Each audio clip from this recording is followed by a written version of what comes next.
Hello and welcome to another Zach Carnage video, and today we're going to be showing you how to pull off some of the combos that you can achieve with Zefras.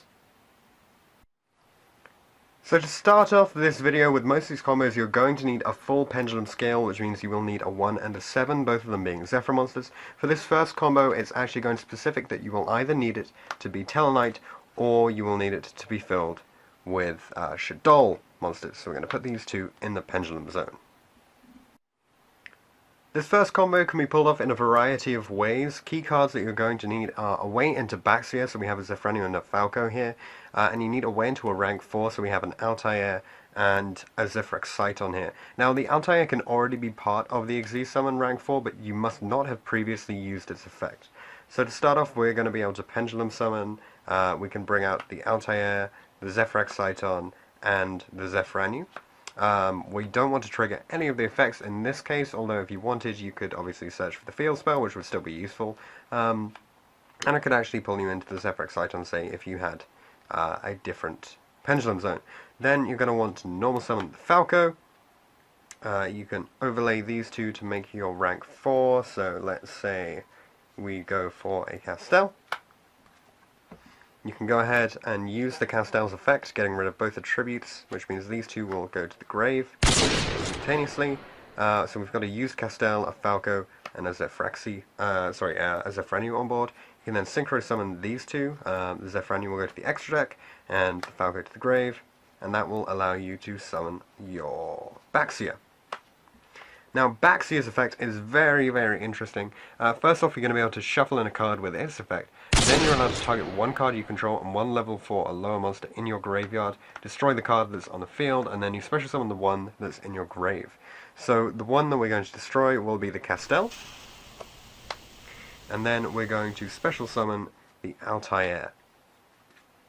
Now with the Altair summoned, we can use its effect to special summon the Zefra Exciton from the grave, because you do want to have one of your Tellarknights in the grave. Obviously this can be the Zefra Exciton, or it can be the Zefra Thuban, doesn't really matter, it could even be another Altair. So this comes back, and then you can use these two to make a second rank 4. In this case we will simply make Ptolemaeus. And there you've been able to use the Baxia to maximize your advantage. Now at this point, if you actually had more of the Stellar Knight Zefra Excitons in your extra deck, you would be able to use these monsters to put on as extra materials, but in this case, in the end phase, we would just put on a diamond, and then next turn rank up into a Pleiades. So that is the first combo. This next combo is a little bit different. You're going to need any level 3 Zefra monster, a Zefraxi, a Zefranu, and an Oracle of Zefra. You then want to be able to set up your pendulum scale, and seeing as you're going to activate this, basically you need any other Zefra monster. So to start off, you can activate your Oracle of Zefra to complete your scale. In this case, we will add a Zefra Thuban. So we now have a 7 and a 1. And this is now active. Let's just put it over here. Then we can go ahead and activate the pendulums. Then we are going to pendulum summon everything in our hand. We'll put everything in defense. Zefranu's effect will trigger, allowing you to add basically anything you want. I would normally go for an Oracle of Zefra at this stage, unless your opponent is silly, in which case you can go for a Divine Strike, because then it doesn't matter too much. Then obviously Zefraxi's effect will trigger, so we can pick Zefra and Pilica as its target. So this is now a tuner. Then what we will do is we will synchro summon with these two to make Metaphys Horus. The effect of Zefraxi will cause it to go back into the deck, and Zefra and Pilica just goes like that. Oracle of Zefra allows us to pick any monster from the deck to put on top. So this effect actually lets you pick literally any monster to go for. In this case, because we are making use of the Shaddoll engine, I'm going to add a beast, and you'll see why in just a minute. So that's going to go on top of the deck. Then Metaphys Horus allows us to steal an opponent's monster, so we do that. Then we can overlay these two, and this requires a card which I do not have, see the deck profile for reasons. And we will use these two to see someone into a Ptolemy M7, which is absolutely fantastic. First of all, Xyz summoning with Oracle means that we will draw one card and then discard one card. In this case, we discard the Beast. Beast will allow us to draw into whatever comes up. So let's see what we get. We get another Oracle. Interesting. Then we can activate the effect of M7, detaching a material, and add any card from the graveyard to our hand. So in this case, I think I will add the Beast again, because we can search for another Zefra. So essentially we've gone +3 with this play, plus we've stolen an opponent's monster as well. There's really nothing to go wrong with this combo. It's absolutely fantastic. This next bit is just a little bit of advice in how you should use your Zefra. So let's say you start off without it. You've got these 3 cards in hand, maybe some more. And Oracle obviously lets you add a Zefra, or it lets you go into whatever you need. So you can activate your Oracle to add your Zefra. Set up your scales, and Pendulum Summon it. Now the question is, what do you add with it? There are 4 major options. There's Chosen of Zefra, Oracle of Zefra, Zefra Divine Strike, or Zefra Path. Now Zefra Path and Chosen of Zefra are very rarely seen and require a lot of setup, so probably not those 2. Now it depends on whether your opponent knows the deck or not, because if this card gets destroyed by battle, then you're going to be able to search again. What you want to do is you want to end up with an Oracle of Zefra either way.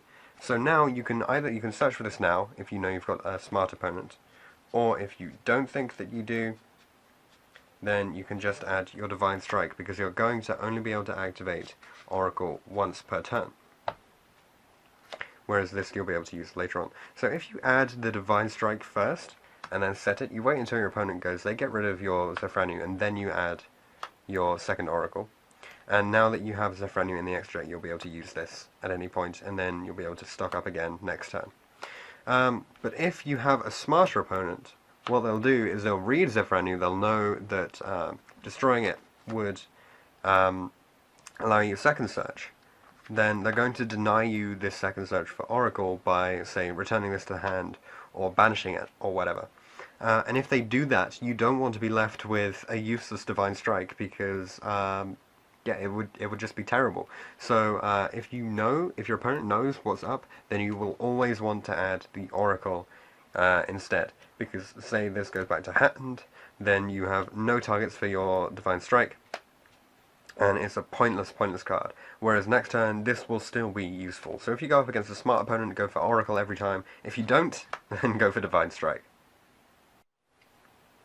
Next up, we have the combo that makes use of the mini Necroz engine in this deck. So we're only playing a 4-card Necroz engine, unless you can include Zefra Saber as your way past Annoy Tails. You're going to already need this engrave. It's very, very easy to use this as part of a Synchro Summon, because it's only level 1 anyway, so it's likely to end up there just through playing the game. So with your Djinn now engrave and these 2 cards in hand, you can discard your Clausulus to add the Cycle. You can discard Unicorn to add the Clausulus. Now you can activate the Cycle, tributing the Clausulus and banishing the Djinn in order to summon the Unicorn from grave, and the Unicorn is now unaffected by traps, which is very, very useful.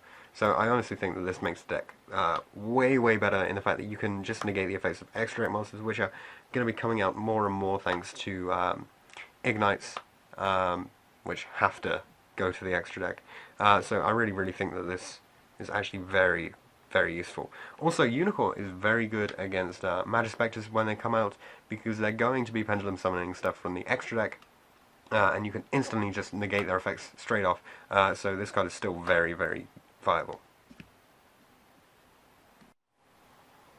So this combo looks into making multiple rank 4 monsters. To do it, you're going to need 2 Talonite Zephyrs in your Pendulum Zones. You're going to need a Talonite level 4 in your Grave, and you're going to need the Zefra Core and an Altair. This is actually a pretty interesting combo. So the reason why you need the Talonites in your Pendulum is so you can Pendulum Summon this.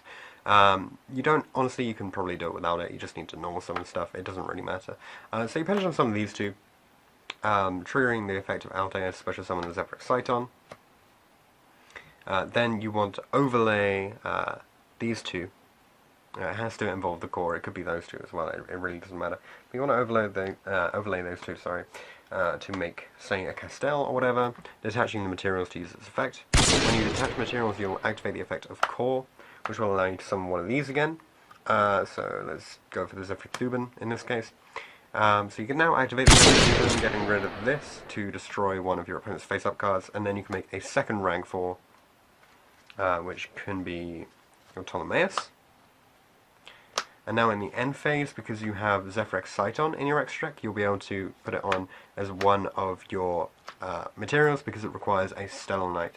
And then in the following turn you can detach the materials, and straight away you can rank up into your Pleiades. So from a single turn's action you've been able to make both a Castel, shuffling one in, and a Pleiades which can now bounce one. Very, very nice. As always, thanks for watching this video, and remember, hold on to your MST. That really doesn't sound like my channel. Anyway, leave a comment in the comment section down below, don't forget to like this video and subscribe, and I'll see you guys in the next one.